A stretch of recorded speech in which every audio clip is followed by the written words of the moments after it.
ভাগ্যে যেন ভালো কিছু আল্লাহ লেখেন, আপনার নসিবে যেন ভালো কিছু আসে, আপনার রিজিকে যেন আল্লাহ বরকত দান করেন, এর জন্য বেশ কিছু আমল আমরা কোরআন হাদিসের আলোকে বলতে পারি, সাজেশন দিতে পারি। বরকত যদি চান, এক নম্বর হলো ঈমান এবং তাকওয়া লাগবে। আল্লাহ বলেছেন ওয়ালাউ আন্না আহলাল কুরআন আমানু ওয়াত্তাকাউ লাফাতাহনা আলাইহিম বারাকাতিম মিনাস সামা। যদি কোনো জনপদের লোকেরা ঈমান আনে, আল্লাহর ভয় অন্তরে লালন করে, আল্লাহ বলেছেন আসমান থেকে বরকতের সব দুয়ার খুলে দেওয়া হবে। এজন্য ভাই, ঈমান যদি থাকে, তাকওয়া যদি থাকে, গুনাহমুক্ত জীবন গড়ার সংকল্প যদি থাকে, বরকত আসবে জীবনে। নাম্বার 2, ইস্তেগফার বেশি বেশি করলে, আল্লাহ বলেছেন সূরা নূহের মধ্যে, যদি কেউ ইস্তেগফার করে, নূহ আলাইহিস সালাম তার জাতিকে বলেছেন ফাকুলতুস্তাগফিরু রাব্বাকুম ইন্নাহু কানা গাফফারা ইউরসিলিস সামাআ আলাইকুম মিদরারা ওয়া ইমদিদুকুম বিআমওয়ালিন ওয়া বানিন ওয়া ইয়াজআল লাকুম জান্নাতিন ওয়া ইয়াজআল লাকুম আনহারা। আল্লাহ নবী নূহ আলাইহিস সালাম বলেছেন, আমি আমার জাতিকে বলেছি তোমরা আল্লাহর কাছে ইস্তেগফার করো, ক্ষমা প্রার্থনা করো। বেশি বেশি ইস্তেগফার করলে আল্লাহ তাআলা রিজিকের মধ্যে বারাকা দিবেন, অভাব দূর করবেন, সম্পদে এবং সন্তানে আল্লাহ তাআলা বরকত দান করবেন। তাহলে 2 নম্বর আমল হলো ইস্তেগফার করা, রিজিকে বরকত হবে ইনশাআল্লাহ। নাম্বার 3, শুকর আদায় করা। আল্লাহ বলেছেন লা ইন শাকারতুম লা আযীদান্নাকুম। আপনি কোনো কিছু পেয়েছেন, আলহামদুলিল্লাহ বলেন, যা পাইছেন শুকর আদায় করেন, আল্লাহ নেয়ামত বাড়ায় দিবেন। নাম্বার 4, দান সাদাকা করা। আল্লাহ তাআলা বলেছেন ইয়ামহাকুল্লাহুর রিবা ওয়া ইউরবিস সাদাকাত। আল্লাহ সুদকে ধ্বংস করবেন, তবে সাদকা এবং দান এটাকে আল্লাহ তাআলা বাড়িয়ে দিবেন। এই জন্য কেউ যদি দান করে, আল্লাহ তাআলা তাকে কি দেন? বরকত দান করেন তার রিজিকে। তারপরে 5 নম্বর হলো আত্মীয়তার সম্পর্ক রক্ষা করা। নবীজি সাল্লাল্লাহু আলাইহি ওয়াসাল্লাম বলেছেন মান সাররাহু আন ইউবসাতা লাহু ফি রিজকিহি আও ইউনসালাহু ফি আসারিহি ফালিয়াসিল রাহিমা। যে ব্যক্তি চায় তার আত্মীয়তার সম্পর্কে, যে ব্যক্তি চায় তার হায়াতে বরকত হোক, তার রিজিকে বরকত হোক, সে যেন আত্মীয়তার সম্পর্কের সাথে সম্পর্ক ভালো রাখে, আত্মীয়দের সাথে, অর্থাৎ রক্ত সম্পর্কে আত্মীয়দের সাথে যেন সম্পর্ক কানেক্টেড রাখে, বিচ্ছিন্ন না করে, তাহলে তার রিজিক এবং হায়াতে বরকত হবে। সর্বশেষ আরেকটা আমল বলতে চাই, সেটা হলো খাবারের ক্ষেত্রে একত্রিত হয়ে বসে খাবার খাওয়া। এই সুন্নত আমাদের সমাজ থেকে বিদায় হয়ে গেছে, আমরা অনেকে জানি না।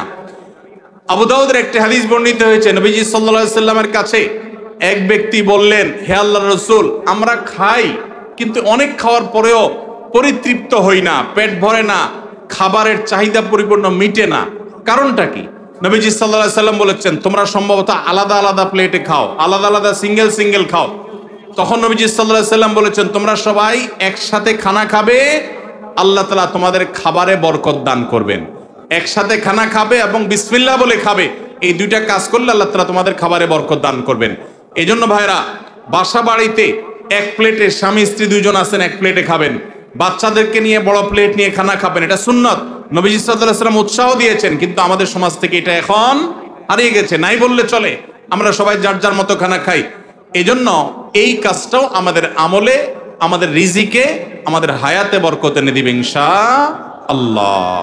মসজিদের রেগুলার ইমাম সাহেব থাকা সত্ত্বেও তারাবির জন্য অন্য কোনো ইমাম আনা জায়েজ আছে কিনা? আনা যাবে, কোনো অসুবিধা নাই। এই প্রশ্ন সব বোধহয় ইমাম সাহেবরা বাউ করে দিয়েছে, সব তাদের স্বার্থের প্রশ্ন।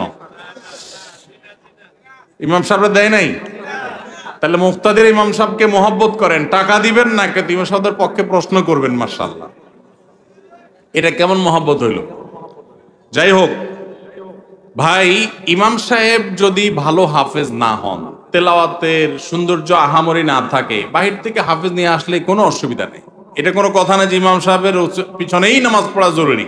তবে হ্যাঁ, কোনো যৌক্তিক কারণ ছাড়া অনেক এলাকাতে আছে কমিটির সাথে ইমাম সাহেবের ভালো সম্পর্ক নাই, শত্রুতা করে এখন বাইরে থেকে লোক হায়ার করে আনে। এটা অন্যায় কথা, এটা জুলুম। যার পিছনে নামাজ পড়বেন তার প্রতি আপনার যদি এতটুকু শ্রদ্ধাবোধ না থাকে, তাহলে অবশ্যই সেটা অনুচিত কাজ, সেটা গর্হিত কাজ। এজন্য এটা করা জায়েজ হবে না। সুদে টাকা লাগায় এমন ব্যক্তি সমাজে বিচার করে, তার বিধান কি? সুদে টাকা লাগায় এইরকম আসামি থাকলে তার নিজেরই তো বিচার করা উচিত। সে আবার কিসের বিচার করবে? মুসলমানদের সমাজে হারামখোররা কখনো বিচারকের আসনে বসতে পারা উচিত না। মুসলমানদের উচিত এগুলোকে সতর্ক করা, এগুলোর ব্যাপারে সতর্ক থাকা। আল্লাহ আমাদেরকে তৌফিক দান করুন। যে সমস্ত মানুষ হারামের সাথে খুল্লম খোলার সম্পর্ক, মুসলমানদের সমাজে কিভাবে তাদেরকে বিচারক হিসেবে ডাকেন? আর ভালো মানুষের কি অভাব পড়ছে এলাকায়? সুদখোর ছাড়া ভালো মানুষ কি নাই এলাকায়? তাহলে কেন সুদখোরকে দিয়ে বিচার করতে হবে? যে আল্লাহর ভয় যার মধ্যে নাই, সে কিভাবে ন্যায়সঙ্গতভাবে বিচার করবে? কিভাবে আশা করা যায়? আল্লাহ আমাদের ভাইদেরকে সবাইকে হেদায়েত দান করুন। যারা সুদের কারবারে জড়িয়ে আছেন, আল্লাহর ভয়ে হারাম থেকে সরে আসুন।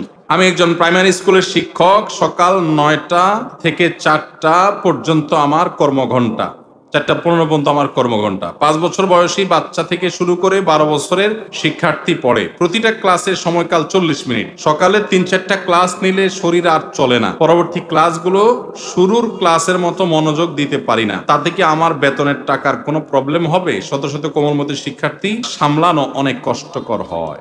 ভাইরা আমার, আল্লাহ কোরআনে বলেছেন, লা ইউকাল্লিফুল্লাহু নাফসান ইল্লা উসআহা। সাধ্যের বাইরে কোনো কিছু করতে আল্লাহ আমাদেরকে বাধ্য করেন নাই। এই জন্য আমাদের উচিত হবে যে আমরা যারা চাকরি করব, যতক্ষণ সাধ্য থাকে ততক্ষণ আমরা মনোযোগ দিয়ে কাজ করব। আমার এনার্জি আর কুলাচ্ছে না। আগে প্রথম আইসা যেরকম করতে পারছি সকালের দিকে, দুপুরের পরে শরীরে এনার্জি একটু কমে যাবে, এটা স্বাভাবিক। এর কারণে ইনশাল্লাহ আপনি আল্লাহর কাছে পাকড়াও শিকার হবেন না। যদি আপনি ইচ্ছাকৃত গাফিলতি করেন, মোবাইল টিপাটিপি করে সময় নষ্ট করেন, বাচ্চাদের ক্লাসে দেরিতে যান, তাহলে সেজন্য আল্লাহর কাছে জব দিয়ে করা লাগবে। কিন্তু আপনার এনার্জি কমে গেছে, প্রথম ক্লাসের মতো মনোযোগ আর ধরে রাখতে পারছেন না, এর কারণে আপনি গুনাহগার হবেন না।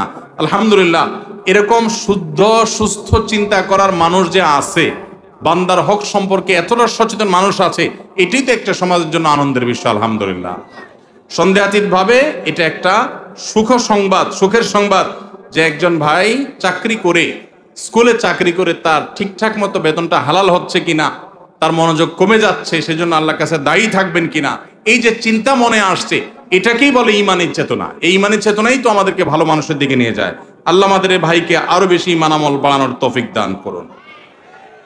সর্বশেষ প্রশ্ন, আইডি কার্ড ও পাসপোর্ট বানানোর কাজ করা হালাল নাকি হারাম? আইডি কার্ড বা পাসপোর্টের কাজ, অর্থাৎ কারোর আইডি কার্ড পাসপোর্ট লাগবে, সেটার জন্য কাগজপত্র রেডি করলেন, অনলাইনে ফর্ম ফিল আপ করে দিলেন, এসব কাজ টাজ করে আপনি ফি নিলেন, এটা জায়েজ আছে।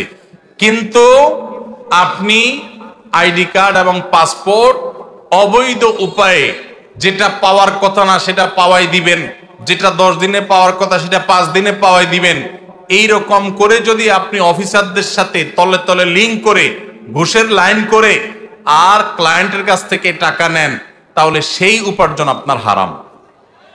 কথা কি বুঝাতে পারছি? একটা হলো যে আপনার একটা দোকান আছে, কম্পিউটার দোকান আছে, নেট সার্ভিস আছে, আপনি অনলাইনে ফর্ম ফিল আপ করে দিলেন, কাগজপত্র আগায় যোগায় দিলেন, এটার জন্য ফি আপনি 2000 4000 আপনি নিতে পারবেন।